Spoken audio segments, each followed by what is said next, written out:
Okay. Oh gosh. Sorry, guys. I have not done YouTube live ever. This is my first time. So I think we're doing this. I think I'm up. Okay, I know the quality is terrible. So one of the funny things about not ever using YouTube is you need subscribers, 50 to be exact, before you can use your phone to do it. And phone camera is much better than my MacBook. It does not have the best camera. So if you guys want these videos to be clearer, please subscribe. I know you always hear that, like, subscribe, but like really, if you can subscribe just until I get to 50, then you guys can stop. So, what do I have? I think I got a congratulations this morning from YouTube of like, you have 10 or I don't know, 12 or something like that. I think I have a couple homeschool videos I saw that are still up. I didn't even remember they were still on my channel. I had made them for another platform like a couple years ago, and then just put them on here, I guess, to kind of store them. So they're there if you want to watch them. It's just like steps of how to homeschool. Some of it won't make sense because it's like referring to resources that I no longer make available, but most of it will. Just kind of like a step-by-step. Here's how to get your homeschool up and running. So anyways, that's all I really have on my channel except for this.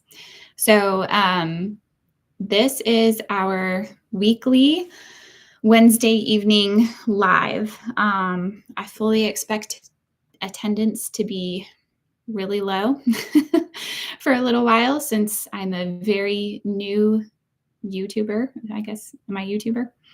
If I'm live, sure, I'm a YouTuber. But that's okay because you can replay it later. I also don't think a lot of moms really have the energy or the time to hop on a live video. So it doesn't really hurt my feelings when nobody shows up. But that's why I ask on my account. If you do not know about my Instagram account, if you're finding me through here, you can go to the Qualified Homeschooler on Instagram, and you can submit questions there anytime throughout the week. It doesn't matter when, especially if you're not able to get to the live. You can message me, but I also often put a little question box in my stories, and you can submit questions there. You can also submit questions as you're watching on the chat if you do happen to be live. So whatever's the easiest for y'all, doesn't matter to me, but I get plenty of questions throughout the week in my inbox, stories, comments. There's more coming in than I can actually get back to. So I'm actually hoping for this to be a way that I can answer some of those questions, but also just kind of trigger some conversation. I've homeschooled for 10 years, and I would say the hardest years of homeschooling was when I did not have a support group, when I didn't really have much of a community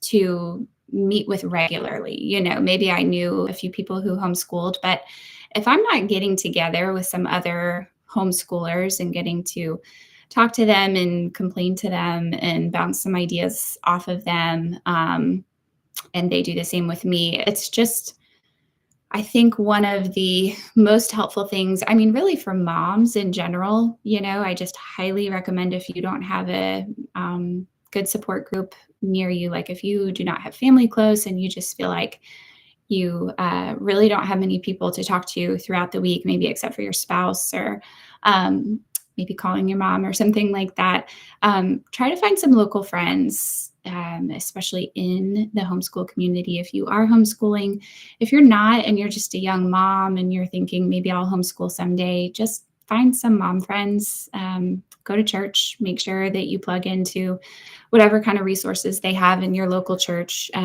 That's really, I just feel like overall, when I've been homeschooling, I've been struggling the most when I don't have that, when I'm just not getting that support. So highly recommend finding that and just trying to plug in wherever you can. But my point with all of that is if you don't have that right now, maybe it's a struggle, maybe you feel like your kids are sick all the time. Maybe you're sick. Maybe you're just having a hard time finding homeschoolers in your area. There's a lot of different places that have a different amount of homeschoolers. My local area, this is the most or the highest percentage of homeschoolers, I think, of any city that we've lived in. We're in North Carolina. So there are a lot of homeschoolers here, but we also lived in Washington State for a time. There were not many homeschoolers there. I know that's changed. There's actually been a huge revival on the West Coast and lots more homeschoolers. But anyways, if you're just feeling like you don't have much of a community and until you find one, you really want a place to be able to ask those questions, especially if this is your first year homeschooling, or maybe you're just feeling tired, or maybe you're just feeling like you want to homeschool someday, but you're not sure if you can. This isn't just for homeschoolers. It really is supposed to be for moms and parents, people that just feel like they need some support. So I had a couple things that I just kind of wanted to, I guess the good thing about not taking a video on my phone is I can actually look at my list that I made for myself of kind of housekeeping things that I wanted to say. I will not be selling anything to you. I promise. These lives are not a way for me to kind of plug in things. I have like a little shop of digital resources, but I don't care if you go buy them. It's fine. That's not what this live is for at all. So don't feel like, oh man, like if I keep watching these, she's going to start like pushing certain stuff. Not my goal. I really just want to support, encourage, answer some questions if you have any. I will be talking from a Christian perspective because I am a Christian. So it's okay if you're not. You might still be able to get something from this, but that's not going to be anything I tiptoe around on here. So if you are highly against that, videos are probably not for you. Because any question I answer is going to come from a Christian perspective. So if you're asking me, how to do a science program, I'm going to be talking about that, about how do we biblically think about science and education and parenting and all of those things. So just to put that out there. So I kind of wanted to dive into long because I know you don't have a lot of time. This is the kind of stuff that I listen to, like if I'm folding laundry. I think of all my household chores. I don't think I know. I hate folding laundry. It's just, I hate it. I've heard of the stuff like, for each person that you're folding the laundry. Yeah, that sounds so sweet. And I've done it. But I don't know. I just have one of those personalities that I get bored really easily. And I think I get really scared of being bored. Like that. I've learned that about myself as I've gotten older. Being bored is just one of my least favorite things, even though it's like the opposite of what I tell my kids. They always come and tell me that they're bored. And I'm like, it's good to be bored. That's a skill. And it is. And I need to get better at it. But anyways, I often will listen to podcasts or, just different types of things when I'm trying to do something boring, like doing dishes or laundry or whatever it might be. So anyways, I will not keep this super long, and, you just listen as long as you want. But I kind of wanted to dive into some of the specific parenting questions that I've been getting. I think those are the ones that are coming in the most. I do get the consistent homeschooling questions, and I'll try to get to those in the coming weeks. But I also think a lot of the homeschooling questions I get can be found pretty easily online. Not that I'm not happy to answer them, but if you go to like hslda.org or really like any homeschooling blog or account or anything like that, they're going to answer a lot of those questions of, what's legal in my state and, how much do I have to do and stuff like that. So I'd like to kind of get to more of the questions that it's a little tougher to answer because it depends on the family. It depends on the kid. But a lot of these parenting questions are really hard. I had someone writing me recently just saying, like, I can really lose it with my kids. Like, I can really lose my temper. And I feel like once I've lost my temper, like I've lost them, I've lost their attention, their respect, their willingness to listen to me. And then, especially if you're homeschooling, it's like everything's kind of crumbling after that, because as soon as they stop listening to you, homeschooling gets really hard, parenting gets really hard, and it's like how to work past that. Um, so obviously, there's no easy answer for that. I mean, no parenting question. Am I going to have some easy fix that you can just be like, okay, great, I'm good to go now. But I do think it's really important, and I talk about this pretty frequently, to be consistent with being the authority in your home, whether you're homeschooling or not. I just think that is something that is really, it's been lost overall as I've watched parents interacting with their kids. It's become hard to find parents who are really holding their kids accountable consistently. And it shows. My kids have taken a lot of different types of classes over the years, usually within homeschool groups, but sometimes not. Sometimes, just general groups. They've done a lot of sports and activities, and a lot of those are not homeschooling, just kind of whatever's local to our community. And I would say the most consistent thing that I hear my kids saying when they're coming home from those is, I could not hear what the teacher or coach was saying because no one was listening to him or her. Um, and that's a shame. It's really kind of depressing for me to hear that as a parent. I'm paying for those things usually. So that's part of it. I'm investing my time and my money and, making sure that my kids get to these and hoping that they learn something. And then to hear that it was really hard for them to really get much out of it because nobody was really paying attention. That really just shouldn't be the norm. I understand that sometimes that's going to be the case, and there's a lot of different types of challenges within home life and different families and things like that. But when I watch parents interacting with their kids, I just don't see much consistency. I think we're afraid a lot of the time. We don't want to come across as mean, which is good. We shouldn't be. But we also know that the world is kind of screaming at us, this gentle parenting movement, and the idea that we are just stifling our kids. If we are telling them what to do, we need to be asking them what to do. And we need to be asking how they feel. And then we need to talk about those feelings and then continue talking about those feelings until we're blue in the face and they're ready to just, I don't know. I feel like a lot of parents kind of exhaust their kids by just constantly talking about feelings. And not only that, but you're just turning them into very self-centered kids who, it's really very dangerous to be thinking about our feelings so much as we are told to think about them as adults. I mean, we're told to just constantly be focused on our feelings. And our feelings are not to be trusted.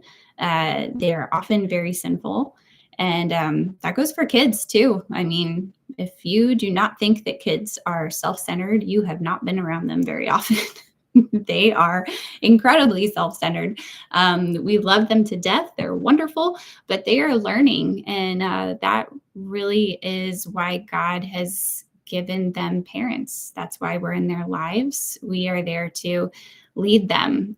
So kind of going back to the homeschooling thing, if you do not have that consistently in your home, this pattern of being the authority for your kids knowing that you are going to hold them accountable one way or another, so that if they just deliberately disobey what you just said, or if they are not listening or paying attention, if they're just thinking everything's a joke, or if they're allowed to just kind of stomp around the house if they don't like what you said, that's going to make homeschooling really hard.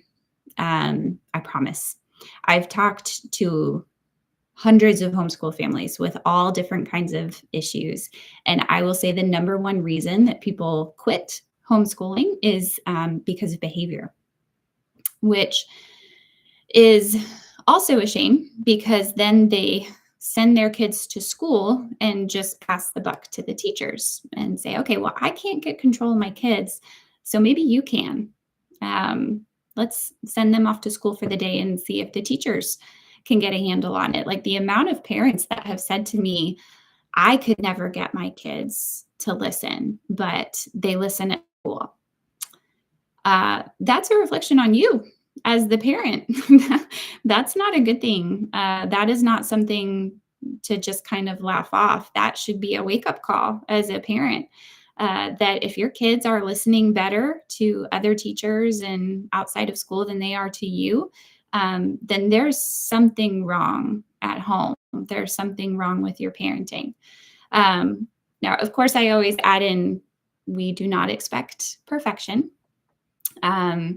We don't expect any child to just do the right thing every single day. That would be ridiculous. And just as there's a lot of, well, let me put that differently. There is just as much of a demand on our kids to obey and to listen and to respect parents' authority as there is on the parents to be sure that we are asking things that are realistic of them. We shouldn't be demanding anything ridiculous of them. And we should be saying it lovingly. So all of those things are on the same importance level. Parents need to be loving and consistent, and we have a responsibility to not be provoking our kids to anger in any way. And we should be asking them to do realistic things. So we have to use a lot of wisdom there. But it goes both ways. I mean, we both have roles, parents and kids, and this is the way that God has designed families. This isn't something that somebody came up with. This isn't like a trend in parenting that someone just decided, let's do parenting this way. Well, someone did, God. So God created families and he put parents in charge, and we really are, we are that authority. So that's one of my biggest pieces of advice to new homeschoolers, especially. I would say if you are just getting into homeschooling, if you're thinking about homeschooling or haven't been doing it long and you're really struggling and you feel like maybe parenting is part of it, I would highly recommend even just pulling back on academics for a little bit. Take a couple weeks off and do really nothing but, I mean, you could call it parent school. Focus on setting those routines and those patterns and making sure that you are in the Word, that you are reading the Bible with your kids and alone every day, praying about this, and then thinking through and I mean, you can even journal, you can kind of throughout the day be like, okay, this exchange went like this. And, once you've kind of calmed down from something, I feel like a lot of the time we're in the heat of the moment, our kid is just annoying the heck out of us and we react. And I think it kind of feels justified in that moment because we're so annoyed. But if you can kind of pull back at the end of the day or even an hour later and be like, okay, what could I have done better there? Was I losing it? Was I losing my temper? Because yeah, we probably will lose their attention and their respect a good bit. Everybody's lost their temper with their kids. So it's not like that's anything new and you haven't just ruined everything because of that. However, it is, I mean, you have to apologize, right? Like if our kids are going to need to apologize for going over and hitting their sister. Like, we need to apologize to them when we lose their temper. Um, and, they forgive. Like, I've never had a child not forgive me when I've wronged them in one way or another. So, um, yeah, I know I'm kind of going all over the place and it's a little bit of a tangent, but that's one of the things I'm just most passionate about, is making sure that parents understand it is not unkind to be the authority in your home. Anybody can take anything and turn it sinful and run away with it. And we do not want to do that. So we need to make sure that when we ask them to obey, we're asking them to obey in the Lord. But you're going to benefit not just your kids, not just homeschooling, not just your family life, even though I think those are really, really important. You're also benefiting everybody that they come into contact with. You're making their exchanges with friends much more fruitful. You're probably giving them better friendships, because if a child is just self-centered and constantly thinking about how they feel and wanting to express their feelings whenever they want, they're probably not going to have that many friends. Or maybe they will, but probably not really deep, good friendships. So you're deepening their friendships both now and future. You're helping teachers, even if you don't send your kids to school, if you put them in some sort of class environment, which I highly recommend for homeschoolers at some point somewhere. It's good for kids to learn how to listen to somebody other than mom and dad. So even if it's just sports, whatever it is, you're helping that person. You're helping anybody that is an authority figure in your child's life, a Sunday school teacher, a coach on a sports team, whatever it is, because now your child is understanding the importance of authority. They don't have a bad taste in their mouth about authority if you're doing this right. We say it to our kids all the time. We are giving you a consequence. We're holding you accountable. We're disciplining you in one way or another because we love you, which when they're little, they're always totally confused. They're like, that makes absolutely no sense because I wanted that ice cream and you just took it away. So it makes no sense to them when they're younger, but as they get older, they really do understand. And they start to notice the kids and their friends that are not held accountable, and they really often start to pull back, not even on purpose. I've noticed a lot of kids that have been around my kids that you can just tell my kids are kind of shying away from them a little bit. I don't even think it's a conscious decision, but I think there's something within them that are kind of like, well, this kid is not enjoyable to be around. They're just not, they have not been told to think about others. Even their parents, I try to tell my kids, not in like a guilting way, but I want them to understand that even their parents are human. And especially if I'm going to homeschool and be home with 6 kids all day, they need to understand that I am not a robot. I am a human. I have feelings. I get tired. I could get my feelings hurt if they say something to me a certain way. Sometimes I'm just straight up exhausted or stressed or whatever it is. They need to know that the way they're acting with me affects me.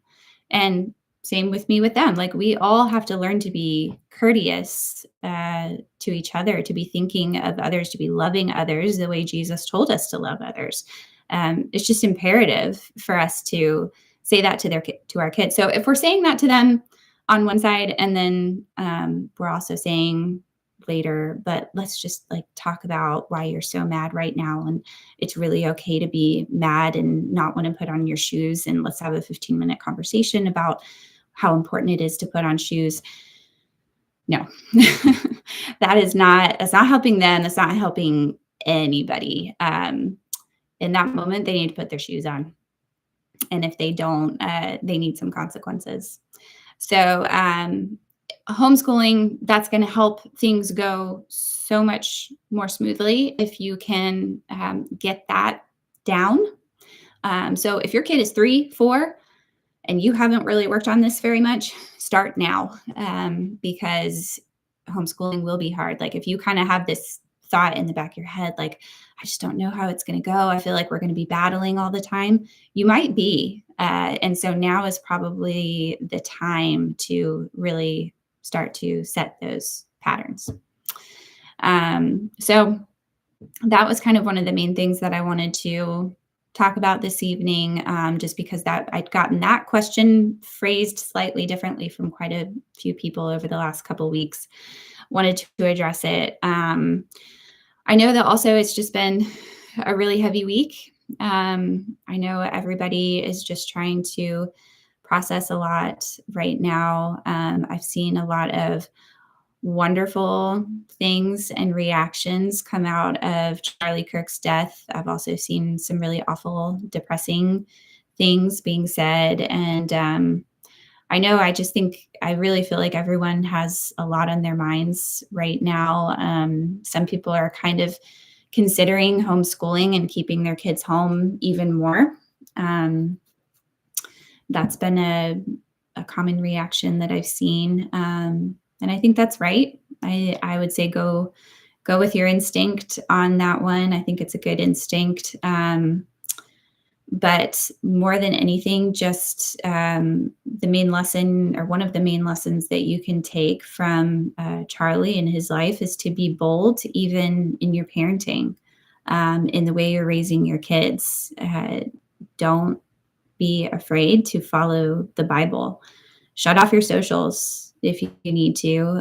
There's just a lot of noise out there, and I know I can get caught up in it, and it can bring me down. I know it brings everybody down when you're just doing the doom scroll and seeing all different kinds of things being put out there. It's really tough, and I think it's tough to stay. I don't know what the word is. Positive isn't quite what I'm looking for, but to stay focused on your mission in parenting when you've just got so much noise from the world, and really social media seems like mostly the world. I see encouraging messages out there, but I also see a lot of bad. So, just I would say that's one of my encouragements to you as the week goes on. I know we're kind of halfway through, and I always feel tired on Wednesdays because I'm like, is it Friday yet? There's just a lot to deal with right now as we are trying to lead. I would assume most of you are leading somebody, and probably a pretty little soul in your life, and you're kind of looking at them trying to think, they don't even understand. They don't know what's going on. They're not aware of the battle that's really raging right now. But just stay the course, and put down your phone, pick up your Bible. That was one of the things that Charlie Kirk always said. Like, you don't need to have that phone with you all the time, but you really do need to have your Bible with you all the time. And sit and spend time with your kids. I mean, I would say that's one of the things that I think has just been really healing for me the past week. I mean, I know so many people have said it, like, I've never been so upset about someone's death that I did not know personally. There's just so many people that feel that way, that it's pretty wild. You almost can't really explain or put into words why it affects you so much, beyond the fact that it's awful. It is. But I think a lot of Christians are just feeling that same feeling of just, it's hit us really hard. But one of the things that's been really healing for me is just to slow down and be with my family. I've really had to force myself. Life is busy. We've got 8 people in the house. There's just always something happening, always something to do. And I have to really tell myself sometimes, let's just sit for a minute, let's read a book. I love reading with my kids. I highly recommend it if you don't do it regularly. I tell all the kids to get something to do because they want their hands to be moving. So, they get out some coloring or depending on age, sometimes someone's kind of sketching, sometimes a little kid has a little, Lego thing going on over there. Um, Whatever they really want to do, I don't really care as long as it's quiet. And we all just gather in the living room, and I'll sit on the couch and read one of our favorite read alouds, or sometimes some poems, or Bible verses, or all of the above. And it almost always leads to really good discussion too, which I love. My kids always have questions that I just like never would have thought of asking, but they're curious, and just spending that time together. And even if it's just kind of silly, I mean, all the better. I read like some really silly poems to them I guess it was like a week ago. And I mean, they were like meaningless, kind of like these old fashioned poems that you used to hear. I mean, like probably kids in the 50s like heard them in elementary school or something like that. Like, you know, nothing that's really got like these huge life lessons or anything like that. But that's really what we needed in that moment, was just kind of some light moments to laugh. And they were like making up their own poems after that. And there's just nothing like enjoying the blessing of your family, because it's just the number one blessing that God's given you. It's the greatest gift that you have. And I know that's what Charlie Kirk was pushing all the time. And that's what so many people resonated with, was just like, go home and love your family. Spend time with your kids, give space in your day for your kids to just sit on the couch and chat with you for a little bit. I know the days can be long so often, and you're probably collapsing into bed at night. But that probably is a good thing. It probably means that you were doing gospel work that day, that you're exhausted for good reasons, that you were pouring your life into where it needed to be poured. So kind of falling into bed that night is often a sign that you spent your day well. So I'm going to leave it there tonight, so that I'm not taking up your evening for too long. But if you do tune in and watch later, I appreciate it. Please feel free to hop on Instagram or Facebook, The Qualified Homeschooler. You can message me anytime with questions. I will be here at 8 o'clock every Wednesday, and look forward to chatting with you. Good night.